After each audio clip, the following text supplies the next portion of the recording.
E olha o resumão da rodada chegando. E é muito bom quando o resumão da rodada chega numa rodada que é top.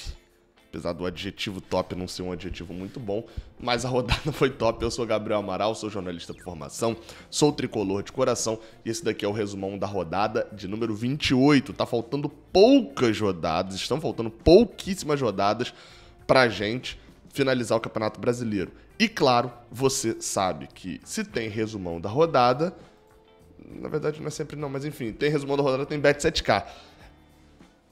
Rapaz, Bet7k, nessa aí, quem apostou no Fluminense se deu bem. E não só apostou no Fluminense, na verdade, quem botou ali um handicap alto, né? O Fluminense fez uma diferença boa de gols, 4-0 no Juventude, e claro, você pode ir lá e deve ir lá fazer o cadastro na Bet7k. Usa o link que tá na descrição, você dá uma moral pra gente. Casa de aposta muito tranquila de se mexer, muito fácil, muito simples. Você que nunca mexeu em casa de aposta, nem nada, casa de apostas esportivas. Não acha que você vai ficar perdido, você vai ficar tranquilaço lá na Bet7k, beleza? Link na descrição. Vamos embora pro resumão da rodada. Você que não sabe o que é resumão da rodada, nunca viu um vídeo aqui. Seguinte, é um vídeo onde eu vou comentando resultado por resultado da rodada. Alguns eu até vi o jogo, vi alguma coisa mais chamativa e comento mais. E vou comentando ali do jogo e destacando se foi bom, se foi ruim pro Fluminense e as implicações para as próximas rodadas. Eu vou começar com São Paulo e Avaí. De início aqui botando um X, porque esse jogo interessa muito pouco a gente, né? Tanto São Paulo e Avaí interessa pouco, mas a partir de agora, como faltam 10 jogos, eu vou buscar para ver cada um dos adversários, quem os adversários da gente enfrenta, etc., pra gente ter meio que essa noção. Por exemplo, se o São Paulo vai pegar o Palmeiras na próxima rodada, esse 4-0 é essencial. Porque aí pegaria o Palmeiras e tal, toda aquela situação de pegar mais um entusiasmo ainda maior e etc, etc, etc. Então, eu acho importante isso a gente ver também. Mas nesse caso não, nesse momento não. São Paulo goleou, é 12º, o Avaí é 18º, não interfere em nada na nossa vida. Santos e Atlético Paranaense, o ideal aqui foi o quê? Foi a vitória do Santos? Não, a vitória do Santos eu caguei. O Santos é 10º, 37 pontos, enfim. A derrota do Atlético Paranaense. E olha, é mais um tropeço dos curitibanos. Se você olhar as últimas 4 rodadas aqui, ó, as últimas 5 rodadas do Atlético Paranaense, e daqui a pouco eu vou comentar esse de cima aqui, a gente vai ver uma vitória, 3 empates e uma derrota. São 3 pontos, mais 3 de empate, são 6 pontos e 5 jogos. Ficaram totalmente para trás. 44 pontos, a diferença pra gente, que já é o próximo resultado, eu já vou circular aqui, 4-0 em cima do Lanterna Juventude. Nossa, 4-0. Exatamente, foi o mesmo que o Flamengo fez, inclusive. 4-0 em cima do Lanterna Juventude. Naquela altura, não lembro se já era o Lanterna, quando o Flamengo ganhou lá em julho. E é exatamente isso que você tem que fazer, assim. Você tem que pegar o Lanterna e enfiar 4-0 mesmo. E botar o artilheiro do campeonato para poder fazer gol. E voltar a ser artilheiro isolado, tá com 16 gols, enquanto o Pedro Raul tá com 15. Tem que fazer isso mesmo. O Fluminense fez e não só aumentou o número de pontos aqui, que é o que faz hoje a gente ter uma diferença pro Atlético Paranaense de 7 pontos. E por que eu tô destacando o Atlético Paranaense? Porque até o Flamengo aqui, 45, a gente tem a segurança total, de que mesmo se a gente perder a posição pro Flamengo, a gente está na fase de grupos. E o Atlético Paranaense também. Mesmo que o Atlético Paranaense ultrapasse a gente fique atrás só desses 5 times, Palmeiras, Internacional, Corinthians, Flamengo e Atlético Paranaense, a gente vai para a fase de grupos da Libertadores. Então por isso que o corte aqui é a diferença para o Atlético Paranaense, que são 7 pontos, mas o corte principal mesmo é para o Atlético Mineiro, que são 11 pontos. Isso quer dizer que nas próximas 10 rodadas, o Atlético Mineiro tem que tirar 12, né, por causa do número de vitórias, 12 pontos do Fluminense. O Atlético Paranaense tem que tirar 8 pontos do Fluminense. O Flamengo tem que tirar 6 pontos do Fluminense.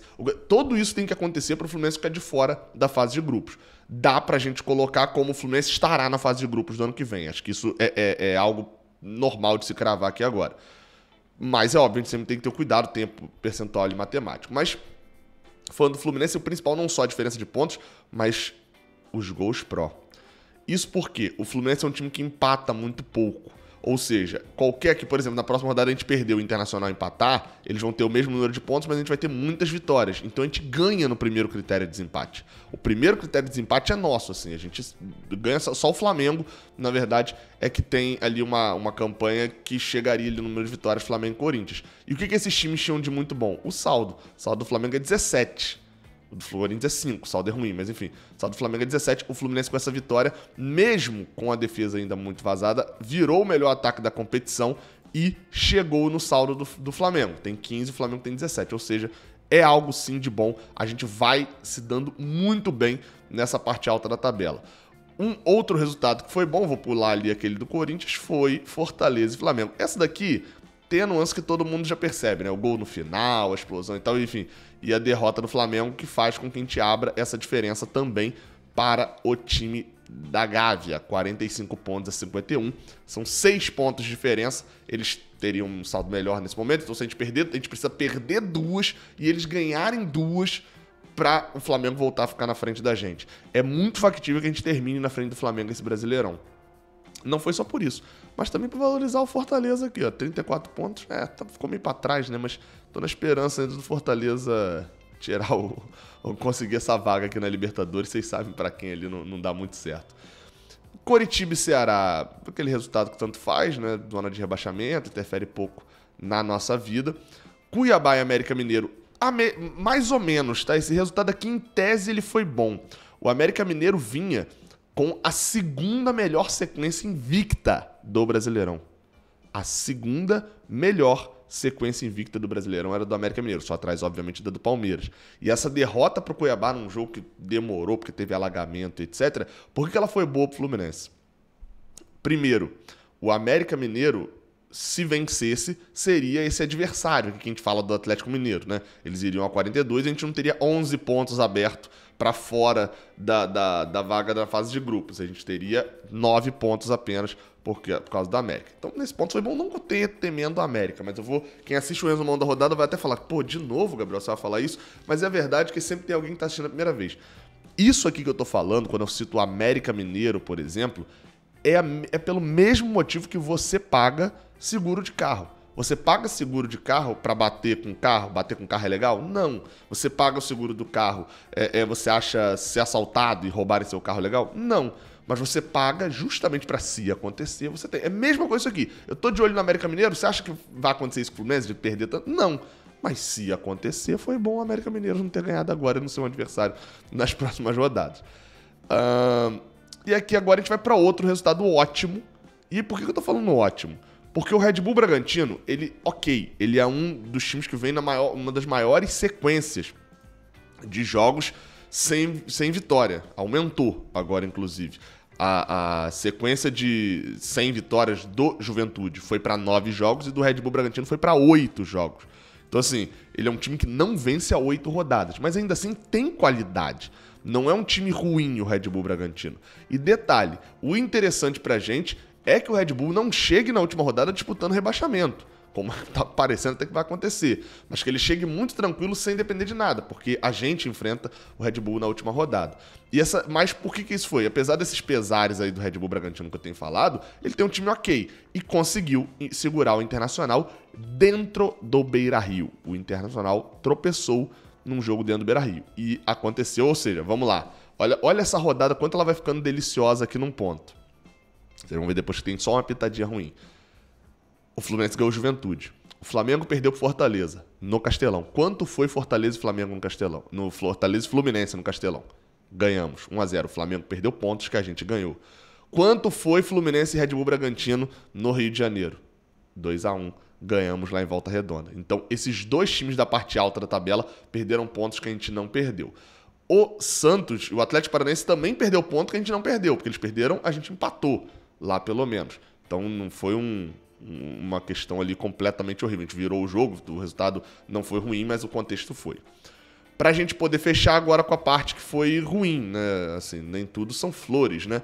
Por exemplo, o Corinthians ganhou pontos que a gente não ganhou. Venceu o Atlético Goianiense 2-1, e aí esse daqui, o probleminha do Corinthians ali, que o empate tava, ó, espetacular, beautiful, como diria Fábio Braz. O Corinthians foi buscar esse empate aos 42, num gol de Yuri Alberto. Esse é o drama. Esse foi o problema. E o Corinthians tem uma sequenciazinha que é tranquilaça pra eles agora. Olha a sequência do Corinthians. Cuiabá em casa, Juventude fora. E o Atlético Paranaense em casa, esse é mais complexo, mas é em casa. E aí depois entra a final da Copa do Brasil e tal, e já vai para outro contexto. Então o Corinthians tem uma grande tendência de subir na tabela em breve. Apesar de que, quando a gente olha o histórico recente do Corinthians, ele perdeu para o América Mineiro, sofreu para ganhar do Atlético Goianiense. Então, no Brasileirão, recentemente, eles vêm com pouquíssimas vitórias. Teve um empate com o São Paulo, um empate com o Corinthians. Então, quando você olha aqui, e eu vou dar o panorama geral já, teve isso. E o outro resultado ruim também, mas apesar disso, ainda temos 4 pontos de diferença para o Corinthians, né? E o outro resultado ruim, obviamente, foi a derrota do Atlético Mineiro. Nós somos do Clube Atlético Mineiro, eu amo esse clube. Sacanagem, né? Sábado vai perder de novo. Mas falando sério, obviamente, a vitória do Palmeiras foi um resultado ruim. Isso porque a gente mantém os 9 pontos, né? Por mais que eu tenha saltado aqui o ponto do Atlético Mineiro, da diferença que eles estão, pra gente, assim, a prioridade nesse momento é muito mais olhar pra cima do que olhar pra baixo, isso é óbvio. Então, tanto faz dane se o Atlético Mineiro fizesse 3 pontos nesse jogo. O foco era diminuir essa diferença pro Palmeiras e continuar sonhando. Palmeiras é bizarro, tá? É bizarro. São 9 pontos de diferença pra gente, 10 pro Internacional, a diferença parece que só aumenta e nunca cai. Venceram o Galo dentro do Mineirão. E fica aquele destaque sobre o Palmeiras, que o comentário que eu venho fazendo há um tempo. Gabriel, o título já acabou? Não, cara, o campeonato não acabou. Tem 10 rodadas, a diferença é de 9 pontos. Dá pra tirar, faltam 30 pra disputar. Você me perguntar hoje, Gabriel, tem disputa? Tá tendo disputa pelo campeonato? Eu vou falar, não. O Palmeiras, nesse momento, pra mim, está com a mão na taça, é o campeão brasileiro. Agora, pra mim é isso, tá? Pra mim. Um resultado diferente do Palmeiras, eu volto a acreditar, mas pra mim a situação é essa. Agora, se você me perguntar, eu falar bem assim, não, Gabriel, tem disputa assim do Brasileirão. Você virar pra mim e falar, tem disputa assim do Brasileirão. Você aí é obrigado a colocar o Fluminense nessa disputa. É obrigado. O elenco do Inter não é melhor do que o do Fluminense, ou tão melhor do que o do Fluminense, a ponto de você desprezar o Fluminense pra poder valorizar tanto o Inter. E o Fluminense é o segundo colocado. Então assim, se há disputa pelo título, o Fluminense está nela. E segue nela e continua nela. E qual que é o momento aqui quando eu olho o G6? Vou até englobar o G7 aqui com o Atlético Mineiro, que eu vejo de muito positivo. Vou começar primeiro só por um tópico negativo, que é a sequência de últimos jogos. O Palmeiras não perde, simplesmente não perde. Tá numa sequência, continua sendo, no Brasileirão, neste momento, o time que mais tem sequência de invencibilidade. São 13 partidas sem perder. O segundo, como eu falei, era o América, que poderia chegar a 10 hoje, não chegou. Então o Palmeiras é esse bizarro. E aonde eu venho pro positivo? Acompanha só comigo aqui agora no positivo. O Fluminense dos últimos 3 jogos fez 10 pontos. Dos últimos 5 jogos, perdão. Fez 10 pontos. Últimos 5 jogos, pegaram aí? Dos últimos 5 jogos, fez 10 pontos. O Internacional dos últimos 5 jogos fez 11 pontos. Só que o Inter tá vindo numa reação. Ou seja, 2 times aqui que estão merecendo onde estão. O Corinthians dos últimos 5 jogos fez 8 pontos. Então, 10, 11, 8. O Flamengo fez 5 pontos. E o Atlético Paranaense, como eu já mencionei, fez 6 pontos. Então, assim, 10, 11, 8, 5 e 6 pontos. A diferença tá aí. Tá nas últimas rodadas. As sequências ali, óbvio, como eu falei, alguns adversários mais fracos e tal, mas nesse meio tempo tem um Fla-Flu. O Flamengo tem tá na segunda derrota seguida porque perdeu a primeira pra gente. Então o momento é sim positivo pro Fluminense. Quando a gente dá uma espiadinha na próxima rodada, a gente vai encontrar o Fluminense pegando um jogo difícil, por mais que o Galo venha mal, acho que até o Galo vir mal torna esse jogo um pouquinho mais complicado, lá no sábado abrindo a rodada. Lembrando, essa rodada ela é quebrada no sábado por causa da eleição, né, no domingo. A gente vai ver o Fluminense tendo esse adversário, talvez o mais difícil aqui do contexto aqui da frente. O Inter recebe o Santos, enfim, tropeçou contra o Red Bull, mas tem um time melhor, é mais favorito, é um adversário mais fraco do que o Galo fora, bem como o Flamengo com o Red Bull Bragantino, que são dificuldades semelhantes para Inter e Flamengo.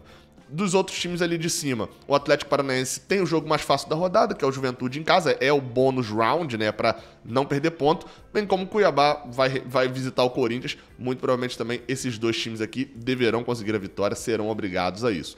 E o Palmeiras vem visitar o Botafogo, e aí eu não acabei nem comentando o jogo do Botafogo aqui, mas eu queria destacar um ponto sobre Botafogo e Fortaleza. São dois times que a janela do meio da temporada fez total diferença. O Botafogo é outro. Eu mencionei questão de pontos. O Botafogo tem pontuação lá de cima. São 10 pontos nas últimas 5 rodadas. Então, já aparece aqui em nono, 37 pontos. Vai acabar brigando, sim, por essa 8ª vaga aqui na Libertadores. Acredito que brigue nesse momento com o América Mineiro, Santos, Goiás, São Paulo e até com o Red Bull Bragantino. Fortaleza também escapou do contexto do rebaixamento e agora consegue ganhar um jogo aqui, um jogo ali. Era lanterna disparado e as contratações no meio da temporada deram uma subida de nível. Então, esse Botafogo e Palmeiras pode ser traiçoeiro para os Palmeiras, mas a gente sabe, é o Palmeiras. Não adianta acreditar. E para fechar, uma comparação com o meu simulador. Toda rodada eu vou fazer isso. Com a simulação que eu fiz, já tá aqui no ar, enfim, você pode ver a simulação até o final do campeonato. Bem, lembrando, eu não boto o placar, né? Eu só boto os resultados. Um venceu, o outro venceu, enfim, dane-se o placar. Olha, tive um índice de acerto considerado bem alto, tá? 2 acertos, Palmeiras e São Paulo. Acertei o Fluminense, acertei o Corinthians, acertei o Coritiba, acertei esses. Pô, 5 acertos. Considerando que Santos e Fortaleza venceram seus jogos, eu botei empate. O Internacional empatou e eu botei vitória do Inter, ou seja, fiquei perto ali do placar. E apenas os que eu errei bastante foram a vitória do Cuiabá e a vitória do Goiás, que aconteceram. A vitória do Cuiabá e do Botafogo que aconteceram. Enfim, vou fazer esse acompanhamento aqui toda semana pra gente poder ver como foi meu desempenho. Mas até agora, pô, se eu acertar metade da rodada direto, acho que é um bom, pô. Considerando que, assim, eu errei completamente 2 de 10. Enfim, até a próxima, tamo junto. Valeu!